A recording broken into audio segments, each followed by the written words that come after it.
अध्याय 26वां। मित्रों की सेवा करना मुझे अच्छा लगता है। दादा श्री जी व अन्य मित्रों के साथ हमारे सत्र पूरी रात भर चलते थे। ऐसा ही एक सत्र देर रात समाप्त हुआ।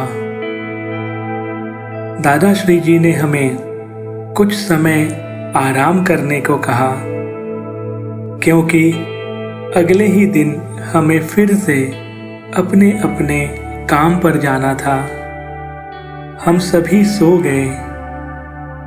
अगले दिन सुबह दादा श्री जी ने हमें सुबह 8 बजे उठाया। हम सब दादा श्री जी की आवाज सुनकर उठे। दादा श्री जी ने हमें तैयार होने को कहा और कहा कि आप सभी के लिए चाय तैयार है। हम सब एक दूसरे की तरफ देखने लगे। आंखों में प्रश्न था, चाय किसने बनाई है? दादा श्री जी अपनी प्यार भरी ममतामयी आंखों से मुस्कुराए और बोले, मुझे लगा कि कल के सत्र की तीव्रता थोड़ी अधिक थी और तुम सब थक गए होंगे। इसी कारण आज मैंने अपने बच्चों के लिए चाय बनाई है। उस पल में हमारा हृदय प्रेम और विनम्रता से भर आया, क्योंकि दादा श्री जी ने स्वयं हमारे लिए चाय बनाई थी। हमारे वहां होते हुए भी हमारे दैविक मित्र और मार्गदर्शक दादा श्री जी को काम करना पड़ा। इससे हम थोड़े लज्जित हुए। तब दादा श्री जी ने कहा, इसमें क्या गलत हुआ? तुम्हें क्या लगता है कि सिर्फ एक मित्र को ही अपने गुरु की सेवा करनी चाहिए?